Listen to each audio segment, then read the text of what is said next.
আমার কলিজার যুবক,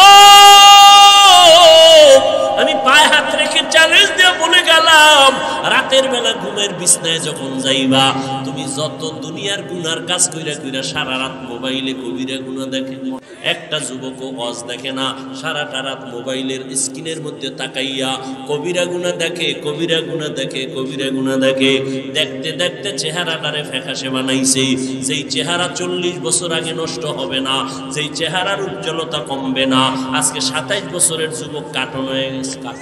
قال النبي صلى الله عليه وآله وسلم الحياء شعبة من الإيمان وفي رواية لا إيمان لمن لا حياء له। নবী বলেন, যাদের লজ্জা নাই তাদের ঈমান নাই। কোথায় গেল লজ্জার যুবক? বালিশে মাথা লাগাইয়া আমার বয়ানে তুই গান ছাড়বি, এটা তো হতেই পারে না। তবে আমার একটা অনুরোধ, যখন তুই মোবাইলটা ফালায় এখন ঘুমাবি ভাব, ওই সময় মোবাইলে একটু সার্চ দিবি কোরআন তেলাওয়াত, সার্চ দিয়া এবার দেখবি মক্কা মদিনার কত ইমামরা হাজির হয়ে গেছে। একটার মধ্যে টাচ করবি, তেলাওয়াত চালু হয়ে যাবে। বালিশের পাশে মোবাইলটা ফালাইয়া তেলাওয়াত শুনতে শুনতে ঘুমায় যা। আল্লাহর কসম করে বলে গেলাম, এক সপ্তাহ যদি আমলটা চালু রাখো, একদিন নিজেই বলবি, আল্লাহর কোরআনের আওয়াজ এত মজা আগে জানতাম না, মরিয়া গেল আর কখনো গানের আওয়াজ শুনবো না। মাঝে মাঝে আমলটা করি ওরে যুবক, আল্লাহর কোরআনের আওয়াজ কানের ভেতরে নাও। আজকে মোবাইলে গানের আওয়াজ নিতে নিতে চেহারাও নষ্ট, কিডনি নষ্ট, চোখের পাওয়ার কম, কানের পাওয়ার কম, মাথার ব্রেন কম, বুকে ব্যথা বেড়ে গেছে। বই পড়তে বসলে পড়তে পারে না, আধা ঘন্টা পড়তে পারে না, মাথা ব্যথা শুরু হয়ে যায়, বুকে ব্যথা শুরু হয়ে যায়। এরে বাবা, এটা তো আমার কথা না, স্বাস্থ্যবিজ্ঞানীদের থিওরি পড়ো, ইন্টারনেটে সার্চ দাও, এই যে অ্যান্ড্রয়েড মোবাইলের দ্বারা কি কি শারীরিক ক্ষতি হয়। একটা কাক যখন বাচ্চা দেয়, খেয়াল করে দেখবেন, ওই বাচ্চাটা সাদা বের হয়, সাদা, শরীরে কোনো পশম থাকে না। এই অবস্থা দেখে মায়ের পায়ে ভয়, মা কি পায়, ভয় পাইয়া দূরে থাকে। 3 দিন পর্যন্ত বাচ্চার কাছে মা যায় না। প্রশ্ন, মা যদি বাচ্চার কাছে না যায়, এই 3 দিন ওই বাচ্চাটারে লালন পালন কে করে? রব্বুল আলামিন এই বাচ্চাটাকে লালন পালনের ব্যবস্থা নিয়া এই বাচ্চাটারে কে খাওয়ায়? বলে কিছু রিজিক আল্লাহ ওরে দেয়, উড়িয়া উড়িয়া কিছু উড়ন্ত পোকা আছে, উড়ন্ত পোকা এডিরে ধইরা ধইরা বাচ্চার ঠোঁটের কাছে আয়, বাচ্চাটা হাঁ করে, পোকাটা ভিতরে যায়, আস্তে ঠোঁটটা আটকায় দেয়। 3 দিন পর্যন্ত এই বাচ্চাটা পোকা খাইয়া হঠাৎ 2-3 দিনের মধ্যে কালো পশম শরীরের মধ্যে উঠে যায়। এইবার ভয়টা চলে যায়। এবার 3য় দিন শেষ হইলে ওর মা আইসা বাচ্চারে খানার আয়োজন করে। ও বান্দা, নজর করে দেখো, তিনি হলেন আমার আল্লাহ রাজ্জাক। وَتَرْزُقُ مَنْ تَشَاءُ بِغَيْرِ حِسَابٍ करता वकुल मी कुनी हर सुबह शाम मीरा सानत रिस्क तू असलाम मकाम जुज़ इबादत निस्ते मक़सूदत जहाँ फज़ले उआ मस्ते दर जुमला जहाँ। रिज़िकेर मालिक के আর জোরে বলেন। দুনিয়ার কারো কাছে সাহায্য যদি চাও, দেখবা কার অভাব নাই, তার কাছে চাও। যার অভাব আছে সে তোমারে ঘুরাইতে ঘুরাইতে 5000 টাকা দান চেয়ারম্যান সাহেব। এইবার কয় এভাবে দেওয়া যাবে না, ঘুরতে থাকো, দস্তখত দিয়া অ্যাপ্লিকেশন পেশ করো।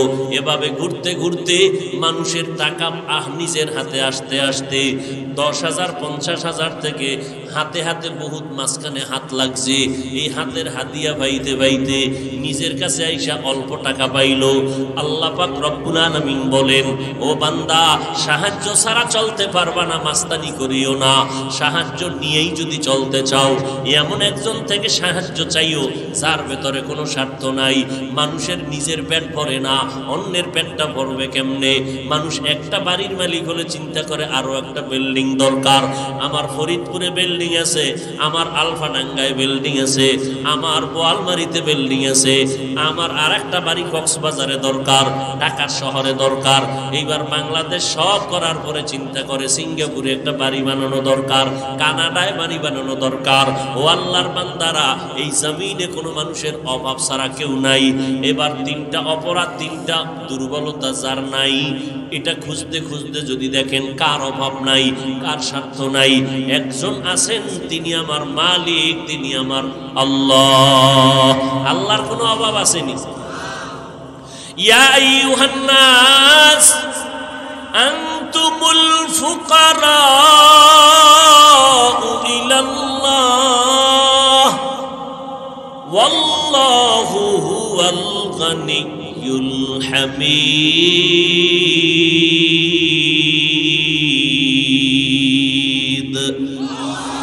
আল্লাহ বলেন, এই মানুষ, তোরা সব ফকির, আমি আল্লাহ হলাম প্রশংসিত ধনী। আমাদের সমাজে ধনী আছে না? প্রশংসিত ধনী নাই। ধনীর পিছনে দোষ আছে না নাই? কথা বলেন না কেন? দান কইরা আবার এটার এহসান জিতলায় নেয়, এটার যা পাওনা দুনিয়ার থেকে আদায় করে নেয়।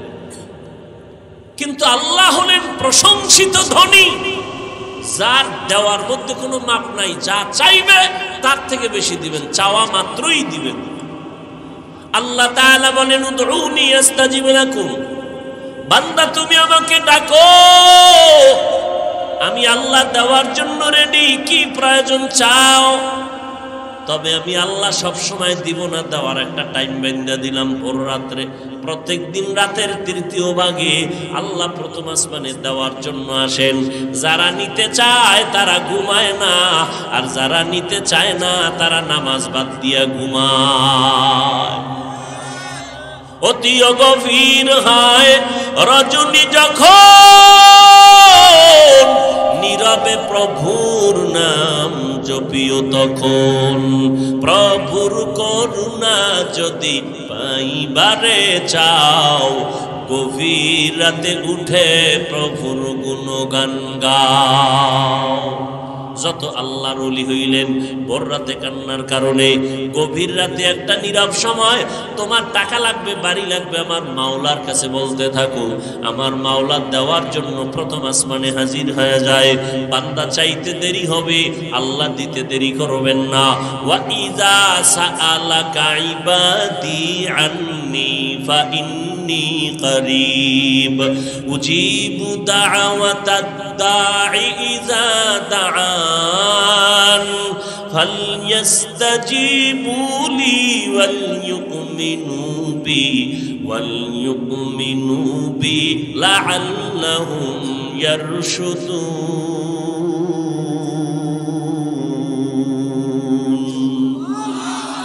আল্লাহ বলেন, তুমি আমার কাছে চাও, আমি কোথায় আছি জানোনি? ফাইন্নী করিব, আমি তোমার নিকটেই আছি। তুমি যা বলো আমি সব শুনতে পাই, কল্পনা যা করো আমি সব কল্পনার সব কিছুই জানি, সব কিছুই দেখি। আমার মতো দেখনেওয়ালা কেউ নাই, আমার মতো জাননেওয়ালা কেউ নাই। এরে নবীর আশিক উম্মতের দল, ওই আল্লাহর কাছে সাহায্য চাও। বলেন, আমার নবীর থেকে দামি কোনো পীর আসেনি? এই যুবকেরা, আমার নবীর থেকে দামি কোনো মুফতি সাহেব, কোনো মুহাদ্দিস আছে? আমার নবীর থেকে দামি কেউ নাই। ওই নবীর হায়াতটা কয় বছর ছিল বলো? 63 বছর হায়াতে আমার নবীর প্রয়োজন হইলে কার কাছে চাইতেন? সবাই বলেন। কেন ইব্রাহিম নবীর মাজারে গিয়া চায় নাই? মুসা নবীর মাজারে চায় নাই যে ইব্রাহিম নবী কিছু দেন? আমগুন নবী সৃষ্টির শ্রেষ্ঠ, যার কোনো গুনাহ নাই, সে যদি আল্লাহর কাছে চাইতে পারে, আপনার চাইতে সমস্যা কি? কবরওয়ালার কাছে চান কেন? আল্লাহর কাছে চাও। এক সালাক বাঙ্গালি কয় বহু চাইছি, আল্লাহ দেয় না, এই জন্য রাগ হইয়া চাই না। বহু চাইলাম আল্লাহ দেয় না। আল্লাহ কয় মন করা চাইলে হবে না, সিস্টেম অনুযায়ী চাও। চেয়ারম্যান সাহেবরে রাস্তায় পাই যদি চেয়ারম্যান সাহেব ভালো আছেন, নিহা ভালো, 50,000 টাকা দেন তো এক্ষুনি। কেন? আমার বাড়িতে চাউল ডাল নেই, লাগবে। চেয়ারম্যান দিবে। চাওয়াটা কি? এটা আদব।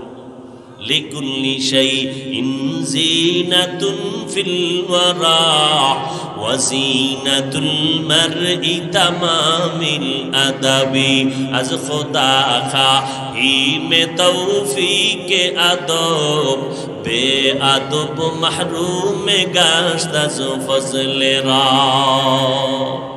খারাপ লাগতেছে? কষ্ট পাইতেছেন? দেখছেন নি কতটা নরম হয়ে আমরা ওর কাছে বয়ান করি, মনে হয় আমরা আপনাদের টাকার কেনা গোলাম। এতটা বিনয়ী নরম হয়ে বলি। আবার দেখছেন নি ভাই ভাই মাফ চাই, ভাই কষ্ট নিয়েন না, মাফ করে দিন। কতটা নরম হয়ে কথা বলি। মাকসাদ কি? উদ্দেশ্য কি? উদ্দেশ্য একটাই, আল্লাহর গোলামি করো, রসুলের আদর্শ মতো চলো। जिंदगी में बंदगी तू करना है, जिंदगी में बंदगी तू करना है,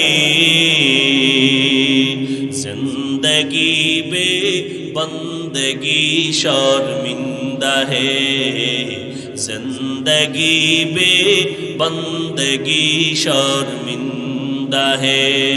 এই সাউন্ড কমাওনি বইবে, বাড়াও। তোমার ইউনিট খাইতে যাবে, ভয় পাও, বাড়াও।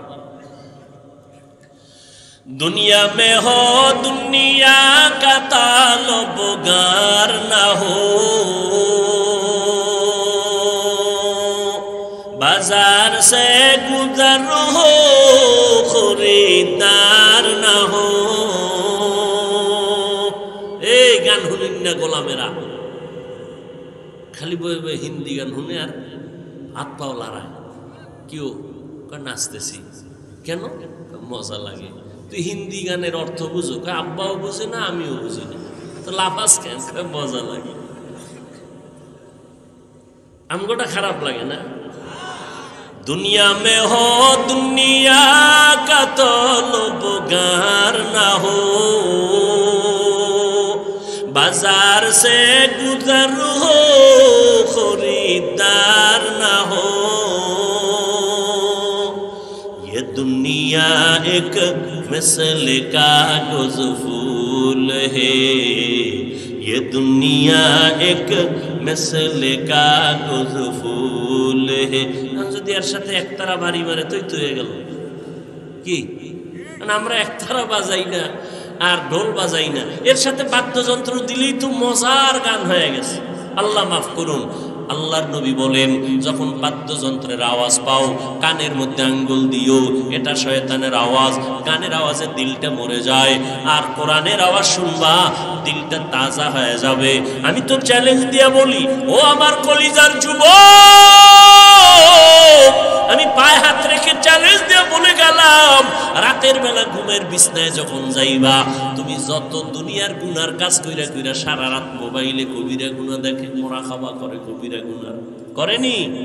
একটা যুবকও ওয়াজ দেখে না, সারাটা রাত মোবাইলের স্ক্রিনের মধ্যে তাকাইয়া কবিরা গুনাহ দেখে, কবিরা গুনাহ দেখে, কবিরা গুনাহ দেখে। দেখতে দেখতে চেহারাটারে ফ্যাকাশে বানাইছে। যেই চেহারা 40 বছর আগে নষ্ট হবে না, যেই চেহারার উজ্জ্বলতা কমবে না, আজকে 27 বছরের যুবক কাটন হয়ে গেছে। কাটন চেহারার মধ্যে কোনো লাবণ্যতা নাই, ভাল্লুকের মতো, চুলগুলো উল্লুকের মতো।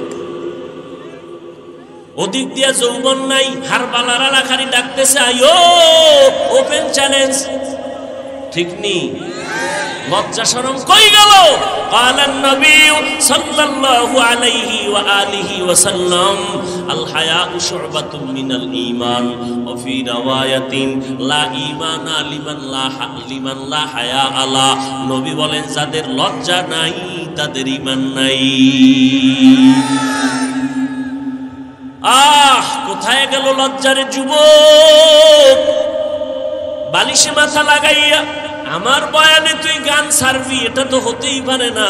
তবে আমার একটা অনুরোধ, যখন তুই মোবাইলটা ফালা এখন ঘুমাবি ভাব, ওই সময় মোবাইলে একটু সার্চ দিবি কোরআন তেলাওয়াত, সার্চ দিয়া এবার দেখবি মক্কা মদিনার কত ইমামরা হাজির হয়ে গেছে, একটার মধ্যে টাচ করবি, তেলাওয়াত চালু হয়ে যাবে।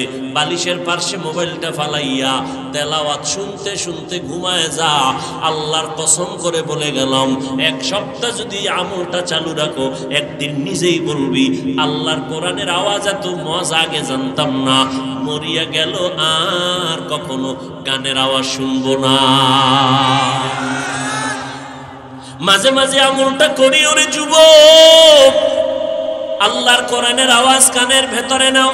আজকে মোবাইলে গানের আওয়াজ নিতে নিতে চেহারাও নষ্ট, কিডনি নষ্ট, চোখের পাওয়ার কম, কানের পাওয়ার কম, মাথার ব্রেন কম, বুকে ব্যথা বেড়ে গেছে।